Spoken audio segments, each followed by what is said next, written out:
You mean to tell me humans still use physical writing implements?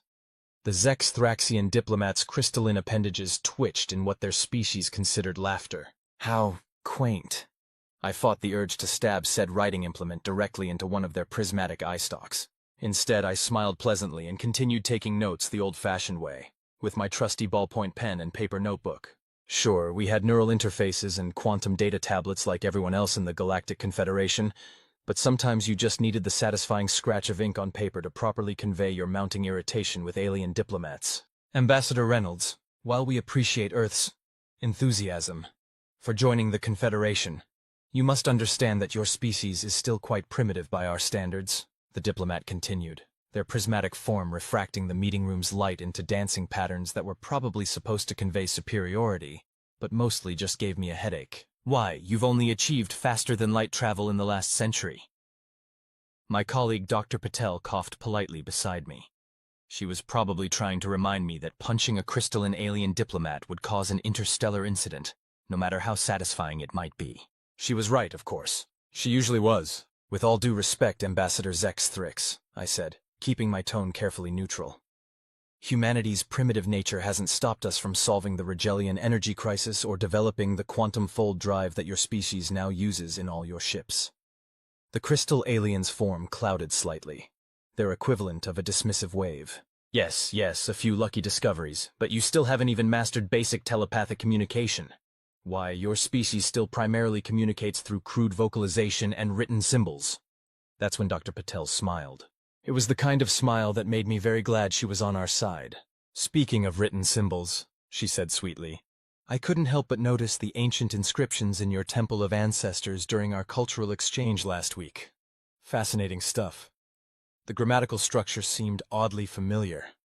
The diplomat's crystalline form suddenly stilled, all trace of prismatic laughter vanishing. You can read the sacred texts? Oh, yes, I chimed in, finally allowing myself a small smirk.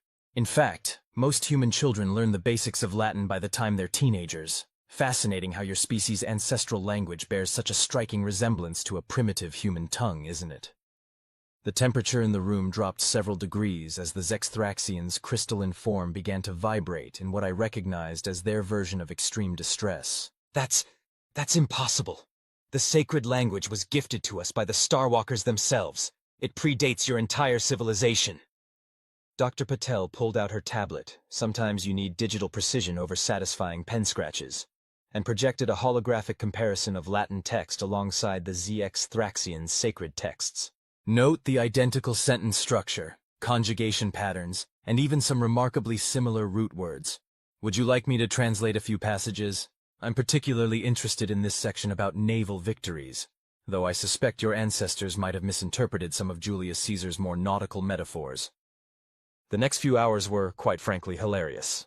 It turned out that sometime around 100 BCE, a group of early Thraxian explorers had encountered a Roman merchant vessel in the Mediterranean. Being crystalline entities who perceive time rather differently than humans, they had assumed the Latin-speaking humans were emissaries of their mythical Starwalkers, and had promptly incorporated Latin into their religious texts and ceremonies. The fact that they'd gotten quite a few translations hilariously wrong only made it better. Apparently, their entire creation myth was based on a slightly garbled version of a Roman sea shanty about a particularly memorable night in Pompeii. But this means... The diplomat's voice had taken on a distinctly strangled quality. That your species has been inadvertently worshipping a bunch of drunk Roman sailors for the past 2 millennia? I offered helpfully. Yes, it rather does. Dr. Patel shot me a look that clearly said stop enjoying this quite so much. But I caught her hiding a smile of her own. The revelation that humanity had technically been the Thraxians' Starwalkers all along changed the diplomatic dynamic rather significantly. Suddenly our primitive writing implements were seen as charming traditional artifacts. Our crude vocalization was viewed with new respect. After all, we spoke the tongue of their ancestors, even if said ancestors were actually just some rowdy Mediterranean traders who would have found this whole situation absolutely hysterical. The story spread quickly through the Galactic Confederation, as embarrassing stories tend to do. Other species began looking at humanity with new eyes. Our habit of obsessively documenting and preserving our history, even the seemingly trivial parts, no longer seemed quite so primitive. Our tendency to learn dead languages just because was suddenly seen as admirably thorough, rather than wastefully impractical. And me? I made sure to take all my future diplomatic notes in perfectly lettered classical Latin. The way the Thraxian diplomats would crystallize in religious awe every time they caught a glimpse of my sacred writings never got old. It turned out that humanity's primitive nature was exactly what made us unique in the galaxy. While other species rushed forward, always seeking the newest innovation and discarding the old, we were the pack rats of the galaxy. We kept everything, learned everything, wrote everything down, because you never knew when that obscure bit of knowledge might come in handy. Like, say, when you needed to remind an uppity alien species that their holiest religious texts were basically ancient Roman graffiti. The incident led to a complete revision of humanity's status in the Confederation. We were officially recognized as keepers of history, a role that came with significantly more political influence and respect than our previous designation of those weird primates who still use pens. Dr. Patel went on to become the galaxy's foremost expert in comparative xenolinguistics, specializing in the hilarious mistranslations that occurred when species attempted to adopt each other's languages. Her paper on how the Andromedans had based their formal diplomatic protocols on a badly translated human soap opera was particularly well received. As for me, I kept my position as Earth's ambassador to the Confederation, though now with considerably more respect and considerably less crystalline laughter at my note-taking habits. I even started a trend among other species diplomats of using physical writing implements in formal situations. It was considered very chic and traditional, but my proudest achievement, convincing the Thraxians to maintain their tradition of Latin religious ceremonies, after correcting some of the more egregious mistranslations, of course. We did, however, leave in the bit about the sacred importance of proper wine selection during religious observations. Some traditions, after all, deserved to be preserved, and every year, on the anniversary of that fateful diplomatic meeting, I make sure to raise a glass of good Italian wine and recite a certain ancient Roman sea shanty. To cultural understanding, linguistic accidents, and the eternal importance of keeping good written records, no matter how primitive they might seem. The Thraxians even made my original notebook into a holy relic. It's now displayed in their Temple of Ancestors, right next to their oldest sacred texts. The placard beneath it reads, in perfect classical Latin, "Here lies proof that the Starwalkers have a sense of humor." I think those ancient Roman sailors would have approved. The Universal Translator's revenge. It started, as these things often do, with a perfectly innocent question from a junior xenolinguist at the Galactic Cultural Exchange Symposium. "Ambassador Reynolds, is it true that humans have over 7,000 distinct languages?"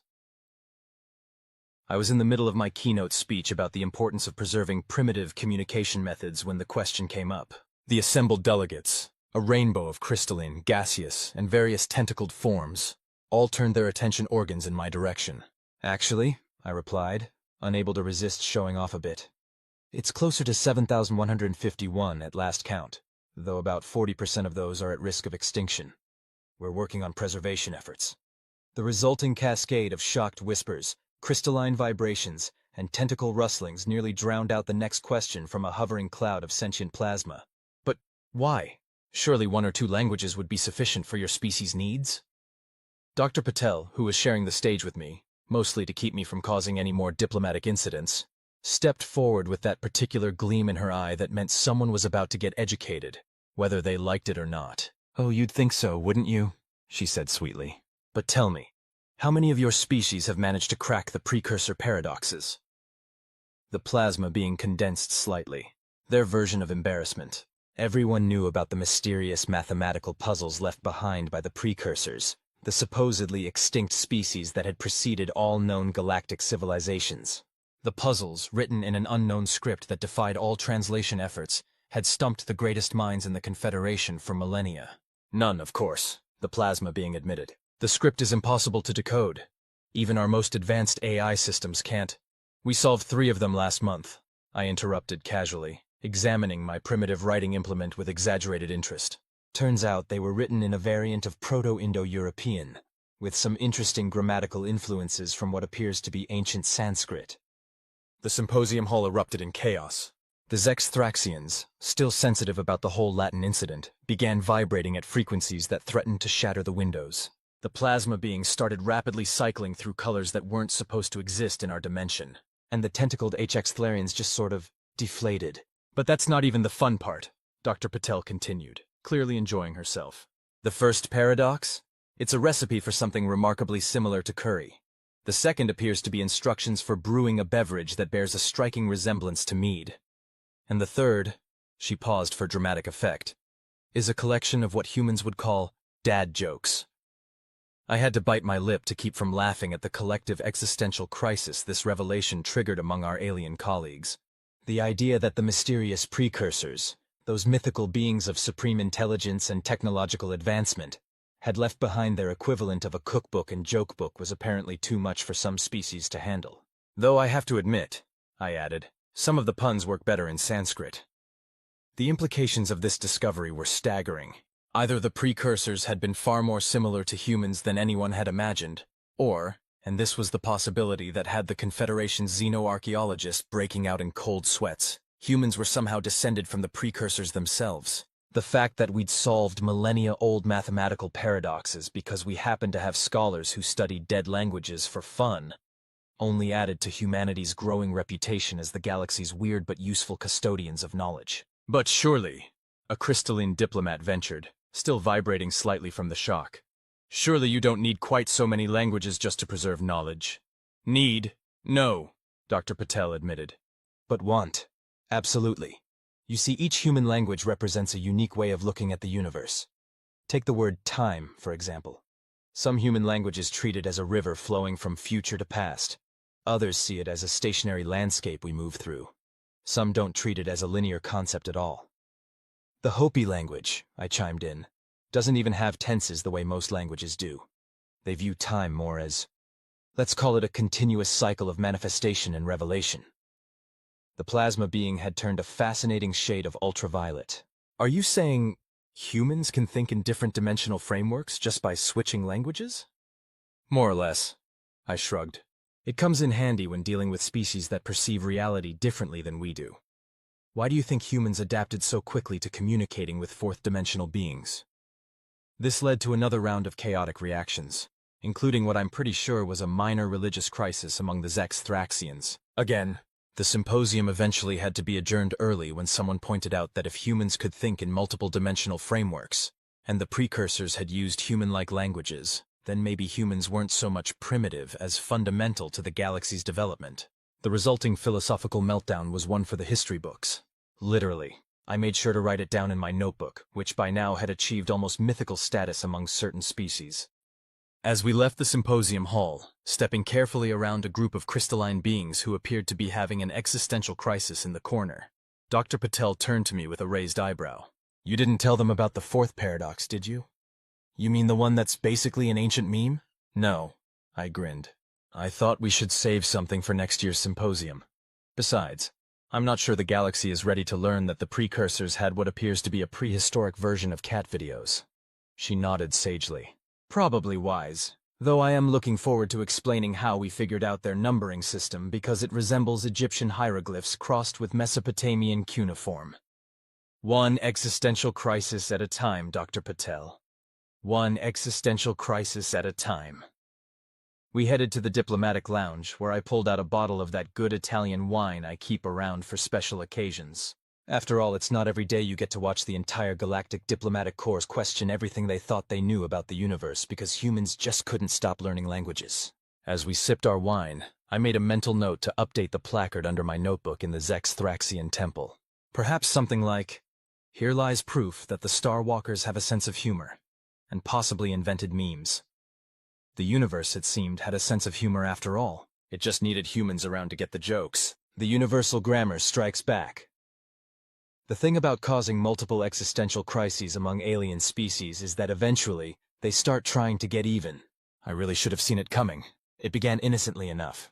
The Andromedans, still a bit sore about that whole soap opera incident, decided to conduct their own research into human linguistics. Their goal, as they put it, was to definitively prove that human languages are nothing special. They really should have read the fine print on their research grant first. Ambassador Reynolds! The Andromedan researcher burst into my office without warning, their tentacles twisted into what I recognized as their species' expression of absolute bafflement. We've made a terrible mistake. I carefully set down my primitive writing implement, which had gained an almost religious following among certain species, and prepared myself for whatever chaos was about to unfold. Dr. Patel, who happened to be visiting for our weekly Let's Not Cause an Interstellar Incident planning session, looked up with interest. What kind of mistake are we talking about? I asked cautiously. The regular kind, or the we accidentally proved humans are even more special kind? The researcher's tentacles twisted further. We found something in your children's entertainment. Dr. Patel and I exchanged glances. You mean like nursery rhymes? Yes! The Andromedan waved a data tablet frantically. Do you have any idea what you're teaching your younglings? The alphabet? I suggested helpfully. Universal grammar patterns that precisely match the mathematical structure of quantum entanglement. The researcher practically shrieked. Your ring around the rosy contains harmonic frequencies that could theoretically be used for faster-than-light communication. I blinked. I'm sorry, what? Dr. Patel leaned forward, suddenly very interested. Are you suggesting that human nursery rhymes accidentally encoded quantum mechanics? Not accidentally, the researcher moaned, slumping into a chair. We analyzed thousands of children's songs across multiple human cultures. The patterns are consistent. The rhythms, the phonetic structures, they all correspond to fundamental universal constants. It's as if humans have been unconsciously teaching our children the mathematical language of the universe through nursery rhymes. Dr. Patel finished, looking absolutely delighted. Oh, this is wonderful. I put my head in my hands. Please tell me you haven't published this research yet. It's being presented at the Galactic Science Academy tomorrow, the researcher said miserably. We were hoping to embarrass humanity, but instead you've just proven that human children learn quantum mechanics through pat a cake, I finished. Well, that's going to be fun to explain to the Confederation Council. The implications were once again staggering. Not only did humans apparently speak the language of the precursors, but our nursery rhymes encoded universal mathematical constants. The galaxy was running out of ways to call us primitive. The presentation at the Science Academy went about as well as you'd expect. The Thraxians immediately declared all human children's songs sacred texts. They really needed to stop doing that. The plasma beings started incorporating Twinkle Twinkle Little Star into their quantum physics calculations. And the HFY launched a massive research project into the possible faster-than-light communications applications of row, row, row your boat. But the real chaos started when someone noticed the patterns in human music theory. You mean to tell me, a particularly agitated quantum physicist demanded during the Q&A session, that the human concept of an octave precisely matches the oscillation patterns of quantum strings? And your harmonic progression perfectly describes the mathematical relationship between parallel universes, another researcher added faintly. Dr. Patel, who was thoroughly enjoying herself, decided to twist the knife. Has anyone analyzed the physics equations encoded in human dance moves yet? The Macarena has some fascinating implications for particle physics. I had to excuse myself from the auditorium at that point because I couldn't keep a straight face anymore. The fallout was predictably spectacular. Humanity was officially upgraded from keepers of history to inheritors of universal knowledge in the Confederation rankings. Our status as those weird primates who still use pens was replaced with those terrifying primates who teach quantum mechanics to toddlers through sing-alongs. The Andromedan researcher who had started all this eventually recovered from their existential crisis and went on to win the Galactic Science Prize for their paper on the quantum mechanical implications of the wheels on the bus go round and round. They even dedicated the award to humanity's inexplicable ability to accidentally encode universal truths in children's entertainment. Dr. Patel established a new academic field combining xenolinguistics, quantum physics, and musicology. She called it universal pattern recognition, though most of us just called it proving humans are weird in new and exciting ways. As for me, I added a new section to my diplomatic notebook, now housed in 3 different species' holy temples, dedicated to collecting nursery rhymes from around Earth. You never knew when you might need to explain complex quantum mechanics to an alien species using ba, black sheep. The universe, it seemed, had been trying to tell us something all along. We just hadn't realized we were already singing along. While other species scrambled to analyze human cultural artifacts for more hidden universal truths, I couldn't help but wonder what other accidental revelations we might have lying around. After all, if our nursery rhymes contained quantum mechanics, what might our folk dances tell us about dark matter? What cosmic secrets were hiding in our knock-knock jokes? But those were questions for another day. At the moment, I had to deal with a delegation of Thraxian priests who wanted to know if the itsy-bitsy spider had any insights about the nature of space-time. I just hoped nobody had started analyzing human internet memes yet. I wasn't sure the galaxy was ready to discover that cat videos might hold the key to understanding the multiverse. A new hope, now with more puns. You'd think that after discovering that human nursery rhymes contained the secrets of quantum mechanics, the galactic community would have learned to stop underestimating us. You'd be wrong. It was during the annual Galactic Cultural Exchange Festival that things got really interesting. The Confederation had decided to host a Universe's Got Talent-style competition, presumably to help various species appreciate each other's artistic expressions. Each civilization was invited to present their most sophisticated form of artistic communication. The Thraxians performed a complex crystalline resonance symphony that supposedly encoded the mathematical principles of stellar formation. The plasma beings created a fourth-dimensional light sculpture that demonstrated the interconnectedness of all matter. The HFY presented a tentacle-based interpretive dance representing the birth and death of galaxies. Humanity's contribution? Puns. You want to present wordplay? The festival organizer, a being composed entirely of floating geometric shapes, seemed skeptical. As your species' highest form of artistic communication? Trust me, I said, sharing a knowing look with Dr. Patel. You haven't lived until you've experienced a properly crafted pun. The competition started off predictably enough. The crystalline symphony was beautiful, if a bit sharp, pun intended. The plasma being's light sculpture was brilliant. Again, pun intended. The HFY's dance was, well, let's just say it was moving. I was on a roll.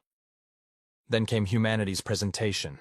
Dr. Patel stepped onto the stage, cleared her throat, and said, "What do you call a black hole that stopped working?"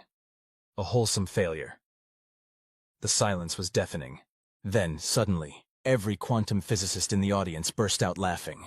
The plasma beings started cycling through colors so quickly they created a strobe effect. The Thraxians began vibrating at frequencies that suggested either religious ecstasy or severe system shock. "You see," I explained to the bewildered festival organizer, "the pun works on multiple levels. It plays with the words whole and whole, but it also references the quantum mechanical principle of holistic failure in singularity systems, while simultaneously commenting on the philosophical concept of completeness in void states."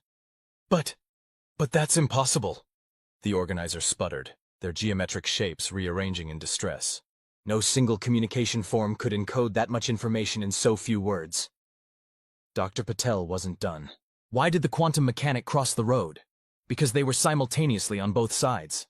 This time, several theoretical physicists had to be escorted out of the auditorium. They were either crying with laughter or having profound scientific breakthroughs. Possibly both. And don't even get me started on why was 6 afraid of 7, I added. The mathematical implications alone. The festival had to be temporarily suspended when someone realized that human puns might actually be a form of quantum communication. The idea that we had been casually manipulating quantum states through wordplay all along was apparently too much for some species to handle. The Andromedans, still not quite recovered from the nursery rhyme incident, launched an emergency research project into the physics of human humor. Their preliminary findings suggested that the structure of our jokes might contain the key to understanding quantum entanglement. But how? A frustrated xenolinguist demanded during the emergency scientific conference that followed. How do humans encode such complex principles in simple wordplay? "Oh, we don't do it on purpose," Dr. Patel assured them cheerfully. "We just think they're funny." This led to another round of existential crises. The idea that humans were accidentally discovering fundamental universal truths through our bad jokes was apparently even more disturbing than doing it through nursery rhymes. The Thraxians predictably declared puns a sacred art form. They began installing halls of wordplay in their temples, where crystalline priests would solemnly intone, "Why did the photon go to the doctor?" because it was feeling lightheaded to crowds of reverent worshippers. The plasma beings started incorporating puns into their quantum calculations, claiming it improved accuracy by 73%. Nobody could explain why this worked, least of all humans, but the math checked out. Even the HFY got in on the act, developing a new form of tentacle-based sign language specifically for delivering puns. They claimed it added an extra dimension of meaning, though watching a tentacled alien sign, "What do you call a sleeping bull? A bulldozer," was an experience I'm still trying to process. My notebook, now displayed in 5 different species' holy sites, gained a new section dedicated to quantum humor theory. The fact that I mostly used it to write down bad science puns I overheard at diplomatic functions only seemed to increase its religious significance. Dr. Patel established another new academic field, quantum comedic theory. The first thesis defense in this field was apparently just 90 minutes of increasingly complex physics puns. The doctoral candidate received a standing ovation and 3 job offers from prestigious research institutions. As for me, I found myself teaching a graduate seminar called Advanced Wordplay in Interspecies Communication. The fact that it was cross-listed in both the physics and comedy departments said a lot about how far we'd come. The key to understanding human puns, I explained to my class, which included beings from 17 different species, is that we're not trying to encode quantum mechanics into them. We just think it's hilarious when words can mean multiple things simultaneously. Like a quantum superposition? A crystalline student vibrated excitedly. Exactly. Though that's more of a happy accident than... Wait. I paused, realizing what had just happened. Did we just accidentally discover why puns work on a quantum level? The resulting discussion led to 3 new scientific papers, 2 religious movements, and at least 1 minor revolution in quantum computing. All because humans couldn't resist making bad jokes. I added a note to my ever-expanding notebook. Hypothesis. Human humor may be an emergent property of quantum consciousness. Alternative hypothesis. The universe just really likes dad jokes. Either way, it seemed that humanity's contribution to galactic civilization was turning out to be far more profound than anyone had expected. We weren't just the keepers of history or the inheritors of universal knowledge anymore. We were the species that had accidentally stumbled upon universal truths through our love of terrible wordplay. The universe, apparently, had a sense of humor after all, and it spoke in puns. The Empire writes back, it was bound to happen eventually. After discovering that humans had accidentally encoded quantum mechanics in our nursery rhymes and universal truths in our puns, someone finally got around to analyzing our literature. I really should have seen this coming. Ambassador Reynolds! A frantic HFY researcher burst into my office, tentacles waving wildly, clutching what appeared to be a copy of The Complete Works of William Shakespeare. We've made a terrible discovery. Dr. Patel, who by this point had permanently relocated her office next to mine for the sheer entertainment value, poked her head in. Oh good, they found the Shakespeare thing. You knew about this? The researcher's tentacles twisted in accusation. Know about what? I asked, though I had a sinking feeling I knew exactly where this was going. Your species' dramatic writings! The researcher slapped the book down on my desk. They're entertaining? I suggested helpfully. Accurate predictions of galactic socio-political developments. The researcher's tentacles were now tied in what I recognized as the HFY expression of academic distress. Dr. Patel smiled serenely. Let me guess. You noticed that Romeo and Juliet perfectly predicted the diplomatic crisis between the Antarians and the Proxima Centaurians 3 centuries ago. And Macbeth describes the exact sequence of events that led to the Great Nebula Uprising. The researcher was practically vibrating now. How could a human from your medieval period have known about events that wouldn't happen for centuries in societies that hadn't even been discovered yet? I picked up my trusty notebook, now considered a sacred text on 7 different worlds, and began taking notes.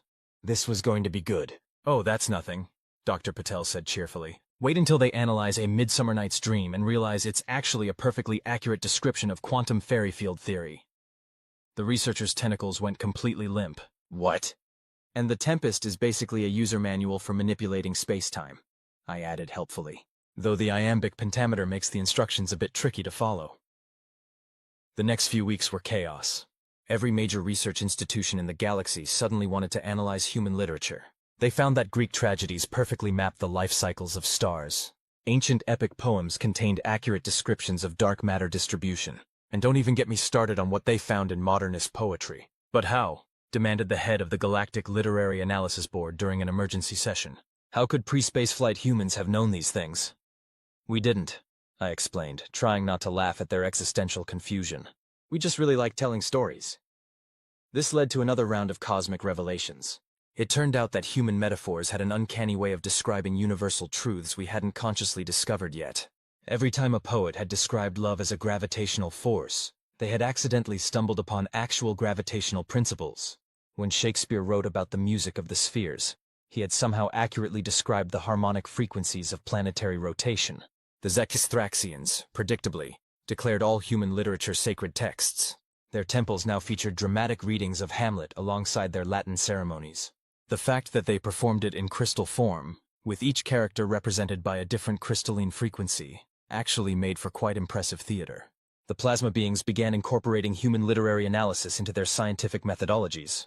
Apparently, using the wasteland as a reference improved their understanding of entropy by 89%. Nobody could explain why this worked, but the results were undeniable. Dr. Patel established yet another new academic field: literary quantum mechanics. The first dissertation in this field was a detailed analysis of how nursery rhymes, puns, and Shakespearean sonnets formed a complete unified theory of everything. It won every major scientific award in the galaxy, despite, or perhaps because of, being written in iambic pentameter.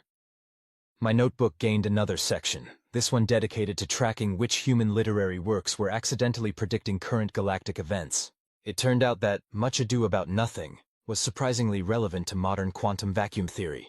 The Andromedans, still recovering from both the nursery rhyme and pun incidents, decided to try their hand at human-style literature. Their first attempt at a sonnet accidentally proved 3 previously unproven mathematical theorems, and may have solved the problem of faster-than-light travel. They're still working on getting the meter right, though. But surely, a desperate xenolinguist pleaded during one of my lectures, surely you must have some idea how humans do this. Honestly, I shrugged. We just really enjoy playing with words. Sometimes they play back. This statement was immediately declared a profound philosophical truth by 3 different species and added to their religious texts. I've stopped keeping track of how many religions I've accidentally started at this point. The real breakthrough came when someone finally got around to analyzing human fiction genres as a whole. It turned out that romance novels perfectly described quantum entanglement theory, something about 2 particles being inexorably drawn together across time and space. Science fiction had been accurately predicting scientific discoveries centuries in advance. And mystery novels? They contained perfect mathematical models of probability and chaos theory. Your entire species, the head of the Galactic Science Academy announced during a particularly memorable conference, has been unconsciously documenting the fundamental nature of reality through your entertainment. Yes, Dr. Patel agreed cheerfully, though mostly we just thought we were making stuff up. This led to yet another paradigm shift in how the galaxy viewed humanity. We weren't just the keepers of history, the inheritors of universal knowledge, or the species that had mastered quantum puns. We were now also the unconscious chroniclers of reality. The fact that we did it all through bad poetry and dramatic monologues only seemed to make it more impressive to other species. There's now a serious academic debate about whether emoji constitute a form of quantum communication. I added another note to my ever-expanding notebook. Hypothesis: human creativity may be an antenna for universal truth. Alternative hypothesis: the universe really needs better entertainment options. Either way, it seemed that humanity's gift to the galaxy was turning out to be far more profound than anyone had expected. We weren't just preserving knowledge or making bad jokes. We were accidentally writing the user manual for the universe. And somewhere out there, I'm pretty sure Shakespeare is having a good laugh about it all. This story was recorded using a primitive writing implement, ballpoint pen, blue ink, in honor of human traditions and the eternal comedy of cultural misunderstandings. Any resemblance to actual alien species who may have accidentally based their religion on badly translated human languages is purely coincidental.